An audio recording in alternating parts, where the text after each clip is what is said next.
اللہ اللہ اللہ اللہ السلام علیکم ورحمۃ اللہ وبرکاتہ۔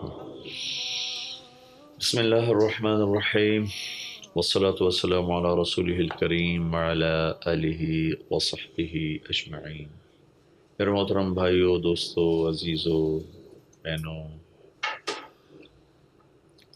بچوں، بڑوں، آج کا دن ایک بہت بڑی نعمت کی ہمیں یاد دلاتا ہے، جس کو ہم جتنا بھی اللہ کا شکر ادا کریں ہم اس کا حق ادا نہیں کر سکتے۔ ہم ایک محکوم قوم تھے، ہم ایک غلام قوم تھے، ہم پر غیروں کا راج تھا۔ اللہ تعالیٰ نے چند لوگوں کی سوچ، اس میں شاعر مشرق، بلکہ میں تو انہیں شاعر چھ بر اعظم کہتا ہوں، کہ میرا کوئی دعویٰ تو نہیں کہ میں بہت پڑھتا ہوں، بہت پڑھا ہے، کچھ نہ کچھ اللہ پاک نے دیکھنے کا، پڑھنے کا موقع دیا۔ ایسا شاعر عرب عجم میں نے نہیں دیکھا، میں نے نہیں سنا۔ میں یہ نہیں کہتا ہوں کہ ہے نہیں، میری نظر سے نہیں گزرا، نہ اردو میں، نہ عربی میں، نہ فارسی میں۔ کیا کلام ہے، کیا اللہ کی عطا ہے۔ ہم 96 میں گئے تھے انڈونیشیا، تو وہاں کے صدر حبیبی تھے، ان سے ملاقات ہوئی تو انہوں نے کہا ہم نے یہاں تحریک آزادی جو چلائی، آپ کے شاعر اقبال کی شاعری کو اپنی لینگویج میں ٹرانسلیٹ کیا، اور آپ کے قائد محمد علی جناح رحمۃ اللہ علیہ کی تقریروں کو، خطبات کو اپنی زبان میں ٹرانسلیٹ کر کے ہم نے اپنی تحریک آزادی کو چلایا۔ جو بڑا دکھ ہوا کہ میری قوم تو جانتی نہیں اقبال کون ہے، جناح کون ہے۔ ایک شخصیت تک جانتے ہیں، لیکن وہ کیسے انسان تھے، کتنے عظیم تھے، کیسے نظریات تھے، کیا صفات تھیں، اس سے بے بہرا ہیں۔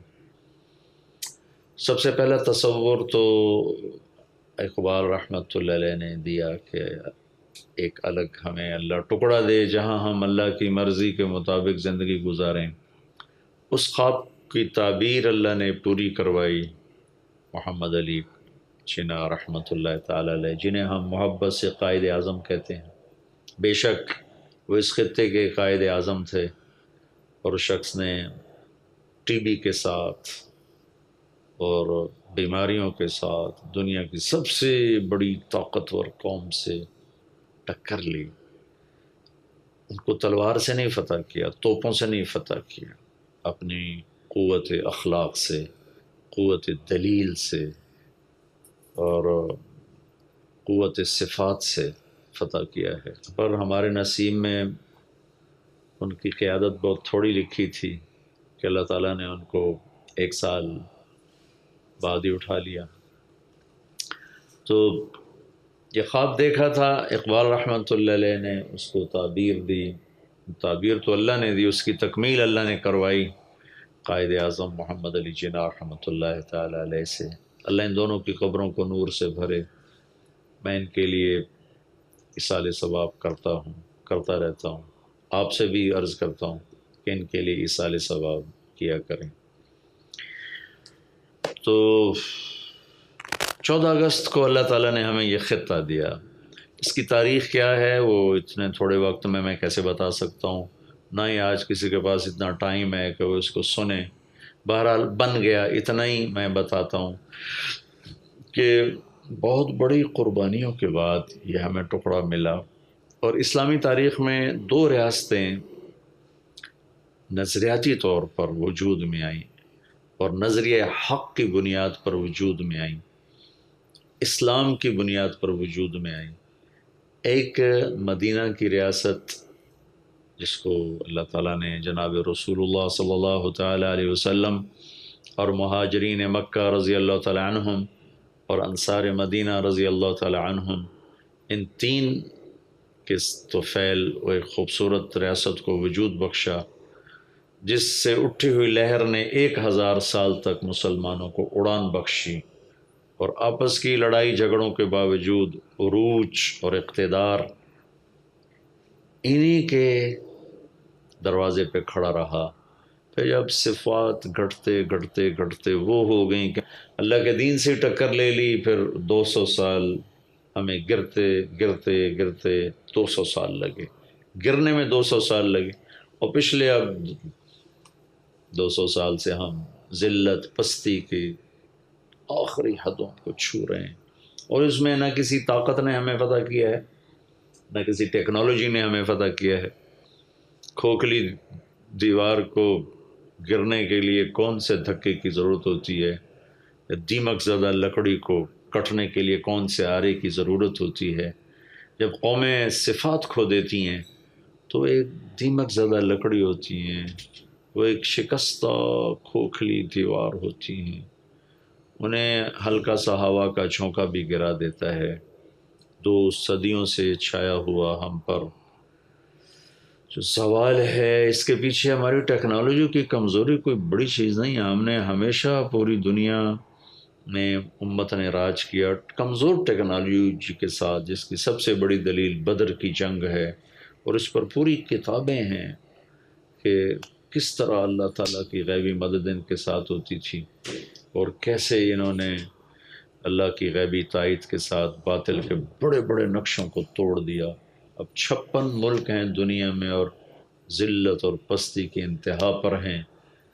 اس کا سبب ایک درجے میں ہے، ٹیکنالوجی کا ذوف بھی ہے، میں اس کا انکار نہیں کرتا ہوں، لیکن سب سے بڑا سبب اخلاقی کمزوری ہے، اخلاقی پستی ہے، کردار کی پستی ہے، جس نے ہمیں ختم کر کے رکھ دیا، رسوا کر کے رکھ دیا۔ ہمارے بڑوں نے نعرہ دیا تھا پاکستان کا مطلب کیا، لا الہ الا اللہ۔ ہاں، تو میں بتا رہا تھا کہ مدینے کی ریاست وجود میں آئی، اور دوسری ریاست تقریباً 1366 ہجری، 27 رمضان المبارک اور 14 اگست 1947 کو اللہ تعالیٰ نے ایک بہت خوبصورت ٹکڑا خطہ ہمیں عطا فرمایا، اور یہ اس کو رمضان سے جوڑا، شب قدر سے جوڑا۔ یہ اتفاق سے نہیں ایسا ہو گیا کہ اتفاقاً 14 اگست اور 27 رمضان آپس میں اکٹھے ہو گئے۔ اللہ کا غیبی ارادہ وجود میں آیا، اور یہ خوبصورت جوڑ بیٹھا، سنجوگ بیٹھا ہوا کہ ایک طرف شب قدر تھی، 27 رمضان تھی، اور ایک طرف 14 اگست تھی، یعنی 13 اور 14 کی درمیانی رات تھی، جب اللہ پاک نے ہمیں اس خطے کی نعمت عطا فرمائی۔ ہمارے بڑوں نے خواب دیکھا کہ ہم ایک خطے میں اللہ کے دین کو زندہ کریں گے، اس سے چلیں گے، محبتیں ہوگی، الفتیں ہوگی، بڑوں کی عزت ہوگی، بیٹی کی چادر میلی نہ ہوگی، ماں کی عزت پہ آنچ نہ آئے گی، باپ کے احترام پہ حرف نہ آئے گا، پڑوسی کبھی بھوکا نہ سوئے گا، مظلوم کبھی عدالت کے آئینی دروازوں سے نہیں ٹکرائے گا، بیمار کبھی بغیر علاج کے مرنے جائے گا، دکھ درد بانٹے جائیں گے، محبتیں تقسیم ہوں گی، اور پتہ نہیں کیا کیا خواب دیکھے تھے۔ لیکن ہائے ہائے، 6 لاکھ جانیں اس پر قربان، راوی ستلج چناب لاشوں سے بھر کے بہے، معصوم بچے سے لے کر 80-90 سال کے بوڑھے تک، معصوم بچیوں سے لے کر 80-90 سال کی بوڑھی عورتوں تک، اور کتنی بچیوں کی عزتیں نیلام ہوئیں، کتنی بچیوں کی عزتیں نیلام ہوئیں، کتنی نسلیں وہیں رہ گئیں۔ لیکن ان کا خواب بہت خوبصورت تھا، اور اسی کے لیے گھر چھوڑے جا رہے تھے، وطن چھوڑے۔ وطن چھوڑنا کوئی آسان کام ہوتا؟ میرے نبی نے مکہ چھوڑتے ہوئے فرمایا تھا، یا مکہ ما اطیبک من بلد و احبک الی لولا ان قوم یخرجون منک لما سکنت غیرک۔ اے مکہ، تو مجھے کتنا محبوب ہے۔ یہ نبی کہہ رہے ہیں، میں کیسے نہ کہوں کہ مجھے پاکستان سے محبت نہیں۔ میری ماں کی قبر یہاں ہے، میرے باپ کی قبر یہاں ہے، میرا دادا، میری دادی، میرا نانا، میری نانی، میری نسلیں یہاں ہیں۔ ہم مائگریٹ ہی نہیں ہیں، قدرتی ہم شروع سے پنجاب کے واسی ہیں. بہت پہلے ہمارے فور فادرز ادھر اجمیر کی طرف سے کسی علاقے سے، جو راجپوت چوہانوں کا جو علاقہ ہے، ہمارا سارا خاندان راجپوت چوہان ہے، لیکن وہ صدیوں پہلے آئے ان علاقوں میں آباد ہوئے. اور شیر شاہ سوری کے دور میں میرے خاندان کی تلمبے پر حکومت تھی. یہ تاریخی بات ہے. ویسی آگے تاریخ آگے تو بتا دی، آپ اسے یہ نہ سمجھیے کہ میں کوئی فخر کر رہا ہوں. میں تو آپ ایک ادنا سا بھائی ہوں اور اسی ملک کا ایک ادنا سا باسی ہوں. خواب دیکھا تھا، لیکن ہوا کیا؟ ایک شعر سناتا ہوں. چمن میں تخت پر جس دم شہ گل کا تجمل تھا، ہزاروں بلبلیں تھی باغ میں، ایک شور تھا غل تھا. کھلی جب آنکھ نرگس کی، نہ تھا جز خار کچھ باقی. بتاتا باغباں رو رو، یہاں غنچہ یہاں گل تھا. چمن ہی لٹ گیا، چمن ہی اجڑ گیا. یہ پکار سارے چمن میں تھی، وہ سحر ہوئی، وہ سحر ہوئی. یہ پکار سارے چمن میں تھی، وہ سحر ہوئی، وہ سحر ہوئی. میرے آشیاں سے دھواں اٹھا تو مجھے بھی اس کی خبر ہوئی.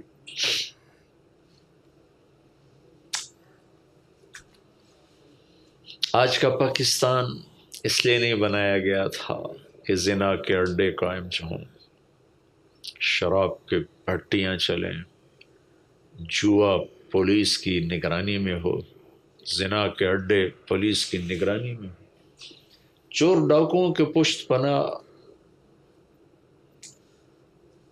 طاقتور لوگ ہوں. اس لیے نہیں قائم ہوا تھا. ماؤں کی عزت، والد کا، باپ کا احترام، وہ ایک بھولی بسری داستان بن جائے. اس لیے نہیں بنا تھا کہ بیٹیوں کی عزتیں نیلام ہوں، عزت داروں کی بچیاں بک جائیں، قتل و غارت کے بازار گرم ہو جائیں، مذہب کے نام پہ قتل. انسان ہیں یا جنونی ہیں یا دیوانے ہیں، اپنے پاؤں پہ کلہاڑیاں مار کے کہہ رہے ہیں ہم ٹھیک کر رہے ہیں. خودکشی کو کون حلال کہتا ہے؟ مسلمان ایک دوسرے پہ اگر تلوار اٹھا رہا ہے، گردن کاٹ رہا ہے، تو پھر میں یہودیوں کو کیا گلا دوں؟ کراچی میں روزانہ کتنے قتل ہو رہے ہیں، کون قتل کر رہا ہے؟ عیسائی، یہودی، ہندو، سکھ، تحریے.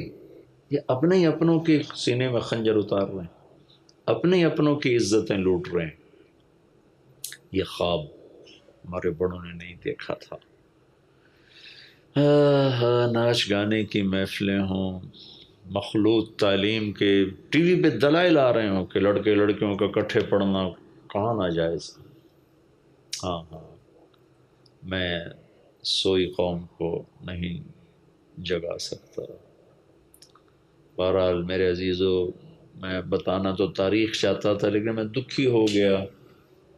یہ میری بات نہیں ہے یا میری کوئی خطابت نہیں ہے، یہ میرے درد کی پکار ہے، میرے دکھ کی صدا ہے، میرے اندر کے درد ہیں، میرے نالے ہیں، میری آہیں ہیں. میں تو ذمہ دار کا بیٹا ہوں، ذمہ دار ہوں. فصل اجڑ جائے تو اس سے پوچھو کہ اس پہ کیا بیت. میرا تو دیس ہی اجڑ گیا، ہمارے خواب بکھر گئے، ہماری تعبیرات دفن ہو گئی. اندھیری رات ہے، کب صبح ہوگی اللہ ہی جانتا ہے. امید ضرور ہے کہ جو رات لاتا ہے وہ دن بھی لاتا ہے، جو اندھیرا لاتا ہے وہ اجالا بھی لاتا ہے. آج میرے دیس میں مظلوم کے لیے جائے پناہ کوئی نہیں. میں طاقتور سے گلہ نہیں کر رہا، میرے دیس کا غریب بھی ظالم ہے، بہت ظالم ہے. طاقتور تو ہے ہی ہے، غریب بھی ہے. میرے دیس میں وکیل بکتا ہے، جج بکتا ہے، انصاف کا قلم بکتا ہے، غریب کے لیے اور قانون ہے، مالدار کے لیے اور ہے، حکمران کے لیے اور ہے، طاقتور کے لیے اور ہے۔ یہ خواب ہمارے بزرگوں نے نہیں دیکھا تھا۔ اس نبی کی امت ہیں جس نے فرمایا تھا یہ تو فاطمہ مخزومیہ ہے چوری کرنے والی، جس کی تم سفارش لے کر آئے ہو، یہاں فاطمہ بنت محمد بھی چوری کرتی تو میں اس کا ہاتھ کاٹ دیتا۔ جنت کی عورتوں کی سردار، حسنین کی ماں، اسد اللہ الجبار علی بن ابی طالب، اللہ کی نشانیوں میں سے ایک نشانی ان کی اہلیہ، اور ان سب سے بڑی نسبت محمد مصطفیٰ صلی اللہ علیہ وسلم کی سب سے محبوب صاحبزادی 4 بیٹیوں میں سے۔ یہ خواب نہیں دیکھا تھا۔ بہرحال خواب تو اچھا دیکھا تھا، تعبیر بڑی بھیانک نکلی ہے، ڈراؤنی ہے۔ میں نے کبھی ہندو سکھ عیسائیوں کا گلہ نہیں کیا، اس لیے نہیں کہ میری کوئی ان سے دوستی ہے، اس لیے کہ میرا دیش تو اپنوں کا مارا ہوا ہے، میرے دیش کو تو اپنوں نے لوٹا ہے۔ صبح اٹھ کے جو اخباروں میں تڑپتے لاشوں کی خبریں ہوتی ہیں، ان کے قاتل کوئی ہندو سکھ عیسائی یہودی نہیں، اپنے ہی ہیں۔ کبھی قوم پہ نام پہ قتل ہے، کبھی جائیداد پر قتل ہے، کبھی جھوٹی غیرت کے نام پر قتل ہے۔ بیٹا ساری زندگی زنا کرتا ہے، چھپاتے رہتے ہیں، بیٹی سے ایک دفعہ خطا ہو جائے ذبح کر کے دریاؤں میں ڈال۔ میں دریائے راوی کے کنارے رہتا ہوں، میں زمینداروں کا بچہ ہوں، کتنی بچیاں دریائے راوی میں بہا دی۔ خود زنا کرتے ہیں، آگے بیٹے زنا کرتے ہیں، اس وقت ان کی غیرت کو کچھ نہیں ہوتا۔ کوئی بیٹی سے خطا ہو جائے تو وٹ دیو ٹک دیو، کتنی وڈ ٹک کے سڑ دیتی۔ میں تو آپ کو تاریخ بتانا چاہتا تھا، لیکن میں جذباتی ہو گیا، اور ہو جاؤں تو کوئی عجیب بات نہیں کہ میرا دیش دکھی ہے، زخمی ہے، اور اس کے زخم غیروں نے نہیں لگائے، اپنوں نے لگائے۔ باہر سے کوئی نہیں آیا، یہاں سود کے نظام باہر سے نہیں چلے، یہاں شراب کی محفلیں باہر سے نہیں لگائیں، یہاں ناچنے والی کے پاؤں کا گھنگرو وہ کسی غیر مسلموں کی محفل میں نہیں بج رہا، اس کی چھن چھن اہل ایمان کے اندر ہے، وہ خود بھی اہل ایمان ہے، اسے نچانے والے بھی اہل ایمان ہونے کا دعویٰ کر رہے ہیں۔ بے حیائی، بے غیرتی کا نام تہذیب رکھ کر دانشور ٹی وی پہ بڑے بڑے دلائل دے رہے ہیں، بڑا حوصلہ ہے، جیسے اللہ کی جہنم بجھ گئی ہے، اللہ کی جنت آگ لگ گئی ہے، اللہ دیکھ نہیں رہا، سو گیا ہے، کیا کروں؟ اللہ نے اپنی قدرت سے ہمیں یہ دیش دیا، ذریعہ بنایا چند نیک لوگوں کو، لیکن ہم بھی عجب لوگ ہیں، اپنے محسن کو، لیاقت علی خان رحمۃ اللہ علیہ کو گولی مار۔ ایک بزرگ نے اس سے فرمایا تھا وہ قوم کیسے فلاح پائے گی جنہوں نے اپنے محسن کو ہی قتل کر دیا۔ پھر رشوت، پھر دھوکہ، پھر فراڈ، خیانت، ملاوٹ، کھوٹ، جعل سازی، اس میں کس کی سازش ہے؟ کم زوال شدہ قومیں ہمیشہ کہتی فلانے یا کیتا، فلانے ہو کیتا، میں نے کیا ہے۔ اس دیش کی پر جو آئی ہوئی کالی رات ہے، میں سبب، میں طارق جمیل اس کا سبب، آپ سننے والے اس کا سبب۔ اپنے اندر اسباب تلاش کر، تجھے کیوں فکر ہے اے گل دلے صد چاک بلبل کی، اپنے پیرہن کے چاک تو پہلے رفو کر لو، وفی انفسکم افلا تبصرون، اپنے من میں ڈوب کر پا جا سراغ زندگی، دل دریا سمندروں ڈوبے کون دلاں دیاں جانے ہو، وچے بیڑے وچے جھیڑے وچے ونج مہانے ہو، سلطان العارفین رحمۃ اللہ علیہ۔ او ہو، تو آؤ بھائی اس نعمت کا شکر ادا کریں.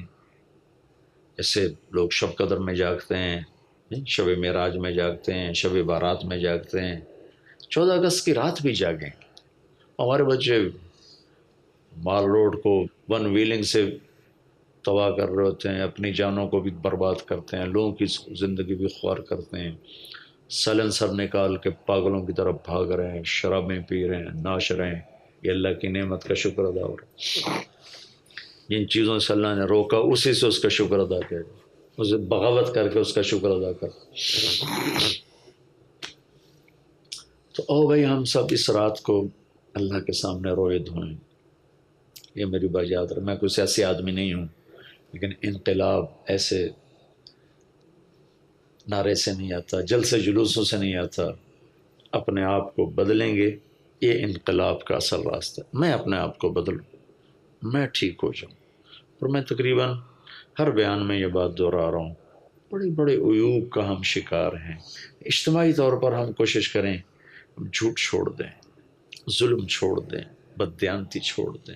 یہ 3 بڑی چیزیں. ایک ظلم دفتر میں ہے، سب کو پتہ ہے، یہ راشی ہے، یہ لے رہا ہے، یہ دے رہا ہے. یہ بیچارہ اس کو وہ بھیڑیا بن کے بیٹھا، اسے کچھ پرواہ نہیں ہے کہ یہ کہاں سے آیا ہے، اس کی کیا ضرورت ہے.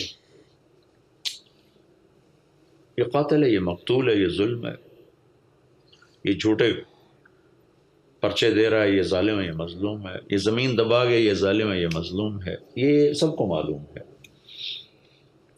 یہ کسی کے مکان پہ قبضہ کر گیا، یہ چوری کر لی، ڈاکہ ڈال، سب کو معلوم. ایک ظلم وہ ہے جس کی طرف دھیان ہی نہیں. وہ ہماری 4 دیواریوں کے اندر، ہمارے کمروں کے اندر، ہمارے گھروں کے اندر ظلم ہے. وہ خاوند کا ظلم ہے بیوی پر، یا بعض بیویوں کا انتہا درجے کا بد اخلاقی اور بد زبانی کا مظاہرہ ہے اپنے خاوند کے لیے، اس کے ماں باپ کے لیے. ایک ظلم ہے سسرال ساس سسر کا بہو پر. ایک ظلم ہے خاوند بیوی کا مل کر اپنے ماں باپ پر. ایک ظلم ہے خاوند کی بہنوں کا اپنی بھابھی پر، خاوند کے بھائیوں کا اپنی بھابھی پر. ایک ظلم ہے بچی کے ماں باپ کا شادی کے بعد بھی اپنی بچی کو اپنے قابو میں رکھ کے چلانے کا پر. یہ ساری ظلم کی وہ شکلیں ہیں جن کو شاید آپ کبھی ظلم سمجھتے نہیں ہوں گے، لیکن نہ ہمیں پیکا بنانا آیا ہے، نہ سسرال بنانا ہے. نہ پیکے وسے نہ ساورے، دھوبی کا کتا نہ گھر کا نہ گھاٹ. نہ خامد بن کے چلنا آیا، نہ بیوی بن کے چلنا آیا، نہ ماں باپ بن کے چلنا آیا، نہ ساس سسر بن کے چلنا آیا. یہ وہ ظلم ہے جو بہت خوفناک، بہت خوفناک. میں آپ سے ہاتھ جوڑ کے ساری خواتین سے کہتا ہوں، آج تم بیوی ہو، کل ماں بنو گی، پرسوں ساس بنو گی. جب وہ ماں بنتی ہے تو ایک سراپا محبت کی تصویر ہوتی ہے، جب وہ ساس بنتی ہے تو سراپا نفرت بن جاتی ہے. جب وہ باپ ہوتا ہے وہ شفقت کا پیکر ہوتا ہے، جب وہ سسر بنتا ہے تو نفرت اس کے اندر بھر جاتی. بہن اپنے بھائی کے لیے اور جذبہ رکھتی، بھابھی کے لیے نفرت کیوں آ جاتی؟ ہر گھر کی کہانی. کہیں اس کا الٹ بھی ہے، آنے والی بیوی ایسی بدتمیز ہوتی ہے کہ خامد کی عزت کو بھی اڑا دیتی ہے، اس کے ماں باپ کی عزت کو بھی اڑا دیتی ہے. کیوں؟ ہاں یہ بھی بہت بڑا ظلم ہے، اس پر بھی اللہ کی رحمت اٹھ جاتی ہے. تو بھائی بہنوں، ہم اپنے ملک کو ظلم سے پاک کریں، جھوٹ سے پاک کریں، دھوکے سے پاک کریں، کبیرہ گناہوں سے پاک کریں. ہو جائے فوراً توبہ کریں، آپس میں لڑے ہوئے صلح کریں. کبھی ایک دوسرے سے مستقل لڑے نہ رہیں. ہو جاتی اونچ نہیں، 3 دن کے اندر اندر صلح کریں، ورنہ نہ اللہ اسے دیکھے گا نہ اسے دیکھے گا. اپنی حکومت کے خیر خواہ ہوں، اپنے محکموں کے خیر خواہ ہوں، بے جا کسی پر تنقید نہ کریں. یہ ہمارا دیس ہے، ہم نے چلانا ہے. پتہ نہیں اور تو کوئی یہ کہتا ہے کہ نہیں کہتا، میں ضرور کہتا ہوں ٹیکس ادا کریں. بڑے بڑے دیندار فتویٰ لے کے بیٹھے ہوئے کہ ٹیکس کی چوری جائز ہے، ٹیکس کی چوری جائز۔ میں مفتی تو ہوں نہیں کہ میں کہوں کہ نہیں یہ فتویٰ غلط ہے، میں اس کو چیلنج نہیں کرتا ہوں۔ میں یہ ضرور کہتا ہوں کہ دل نہیں مانتا کہ آپ چند پیسے کے لیے جھوٹ بولنا تو حرام ہے۔ ہاں جان پہ بن جائے تو ٹھیک ہے جھوٹ بولو، لیکن پیسہ بچانے کے لیے جھوٹ بولو، پھر اس میں رشوت آئے گی کہ آپ انکم ٹیکس والوں کو اپنے ساتھ میں لائیں گے، کچھ پیسے ان کو دیں گے اور کچھ پیسے وہ گورنمنٹ کے کھاتے میں جمع کرائیں گے، باقی آپ کھا جائیں گے۔ تو اس ایک صرف یہ نہیں کہ ٹیکس بچانا جائز ہے اور اس کے لیے جھوٹ بولنا جائز، اس کے اور کتنے گناہ ساتھ شامل ہوتے ہیں۔ انکم ٹیکس والوں کا ظلم عظیم ہے، جو حکومت پر بھی ظلم کر رہے ہیں اور اپنے اوپر بھی کر رہے ہیں کہ حرام کھا رہے ہیں، حرام کھائی جا رہے ہیں، کھائی جا رہے ہیں۔ ہم کو یہ ہوش نہیں ہے کہ بچوں کو حرام کھلانے کا رزلٹ کیا ہوتا ہے، اور یہاں کچھ نہ نکلے تو آگے اللہ کو کیا منہ دکھائیں گے کہ حسین نے تو صرف ظلم کی ہاں میں ہاں ملانے سے بھی انکار کر دیا کہ حالانکہ ہاں میں ہاں ملانے میں کیا تھا، بیعت کرنے کا مطلب ہے کہ ٹھیک ہے تو ظالم ہے تو تجھے بادشاہ مانتا ہوں، کہ نہیں نہیں گردن کاٹو میری، میرے بچوں کی، میرے بھائیوں کی، میرے عزیزوں کو کاٹ دو، تاکہ امت محمد کو پیغام جائے کہ زیر خنجر یہ پیغام سنایا ہم نے۔ اور آج انہی کے ماننے والے چھریاں ہاتھ میں اور عزتیں پائمال اور حرمتیں پائمال اور پیسے پر ایمان، غیرت، حیا، تقدس، ہر شے کے صدقت۔ کیوں بنایا تھا پاکستان؟ اگر یہی کچھ کرنا تھا تو ہندوستان ٹھیک نہیں تھا۔ 6 لاکھ آدمیوں کو ذبح کرانے کی کیا ضرورت تھی؟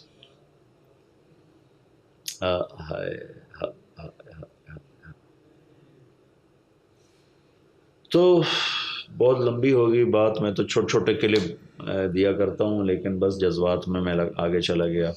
میں عرض کر رہا تھا اس ملک کی خدمت کریں، ٹیکس ادا کریں، جھوٹ نہ بولیں، دو اپنے رجسٹر نہ بنائیں کہ حکومت کو دکھانے کے لیے اور اپنے لیے اور انکم ٹیکس والوں کے لیے، اور حکومت والوں سے کہتا ہوں ایسے ظالمانہ ٹیکس نہ لگائیں کہ آپ لوگوں کو چوری کرنے پر مجبور کر دیں۔ اب ایسے معتدل اعتدال کے ٹیکس لگائیں، ہر کوئی خوشی سے ادا کر۔ پھر آگے حکومت کے کرندے بھی تو اس پر ظلم و ستم کرتے ہیں کہ اس کو اس قدر ناجائز استعمال کرتے ہیں، پھر دینے والوں کے دل کھٹے ہوتے ہیں۔ تو بہرحال اللہ تعالی ہمیں اس دیش کی قدر کی توفیق عطا فرمائے۔ آؤ بھائی ہم سچی توبہ کریں، اس نعمت کی قدر کریں اور اس ملک کو جھوٹ سے پاک کریں، ظلم سے پاک کریں، بددیانتی سے پاک کریں۔ کیسے کریں؟ اپنی ذات سے چھوڑ دیں، اس ملک کو خوبصورت بنائیں، عدل کے ساتھ، سچائی کے ساتھ، دیانت کے ساتھ۔ کیسے کریں؟ اپنی ذات سے شروع کر دیں۔ ماں باپ کو عزت دو، بیویوں سے محبت کرو، بیوی سے اظہار محبت میرے نبی کا طریقہ ہے۔ عمرو بن عاص نے پوچھا یا رسول اللہ آپ کو سب سے زیادہ کس سے پیار ہے؟ فرمایا مجھے اپنی بیوی عائشہ سے سب سے زیادہ پیار۔ برملا فرمایا آپ، یہاں کوئی بیوی سے اظہار محبت کرے تو کہتے ہیں رن مرید بن گیا تھا، زن مرید تھا، رنو ہو گیا، انہوں تو اور کوئی نگاہ ہی نہیں ہمدا۔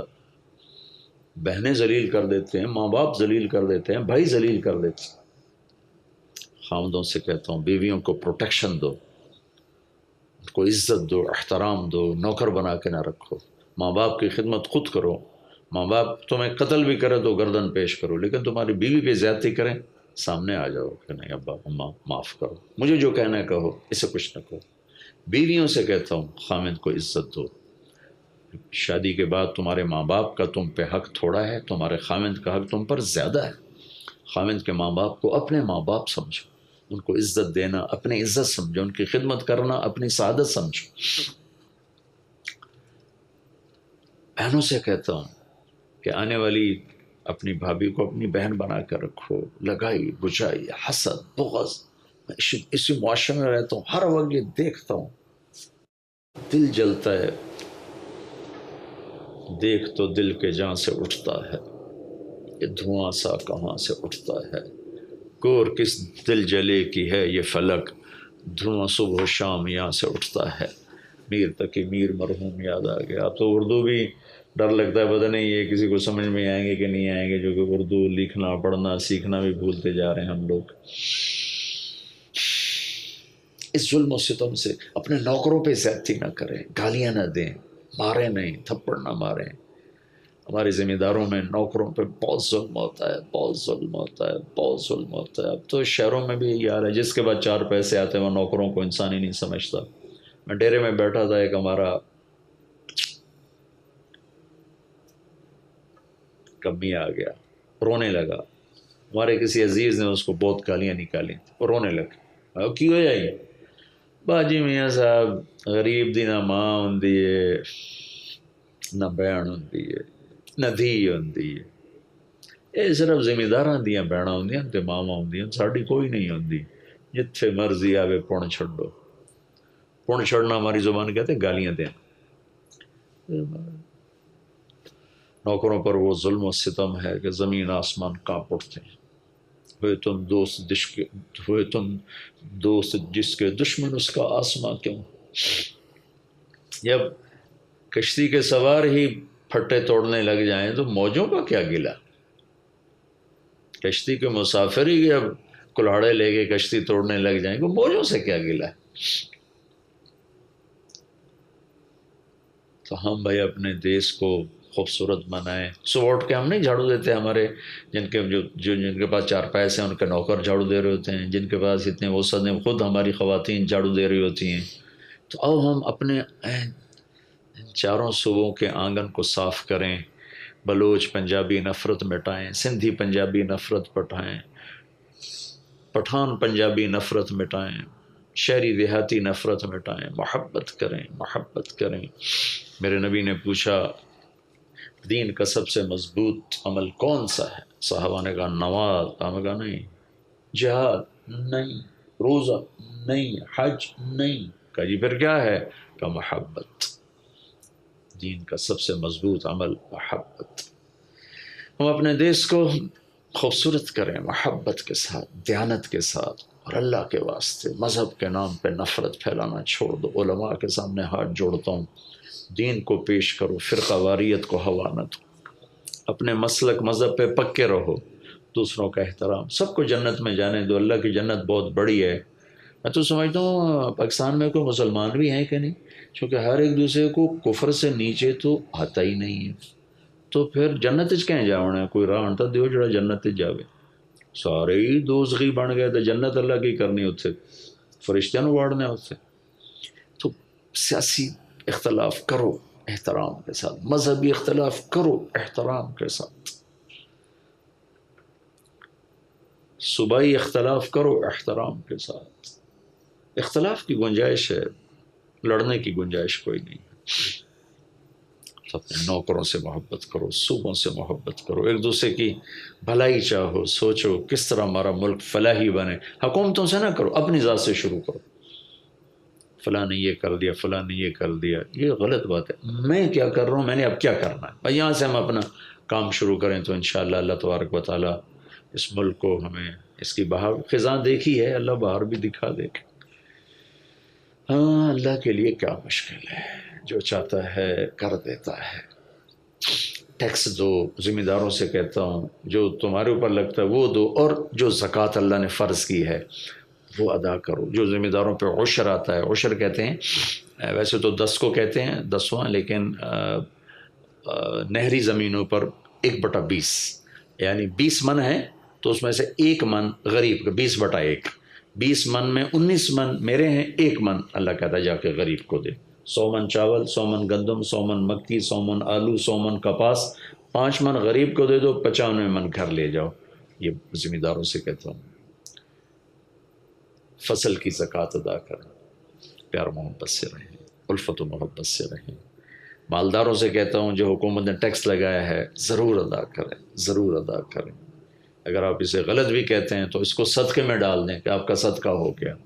اور انکم ٹیکس والوں سے کہتا ہوں یہ ظلم چھوڑ دیں، تاجروں سے ساز باز کر کے کچھ اپنی جیب میں، کچھ ان کی جیب میں، کچھ خزانے میں۔ حکومت والوں سے کہتا ہوں ایسے ظالمانہ ٹیکس نہ لگائیں کہ لوگ بل بلا اٹھیں، کہ ان کی کمائیوں پر اتنا بوجھ ڈالنا کہ جس کو وہ ادا نہ کر سکیں۔ جتنا وہ دیتے ہیں اس میں درخواست کرتا ہوں کہ اللہ کے واسطے اسراف سے بچیں، فضولیات سے بچیں۔ اللہ کو جان دینی ہے، اللہ کو جواب دینا ہے۔ اللہ تعالی ہم سب کو عمل کی توفیق بخشے۔ السلام علیکم کے ایک اشارے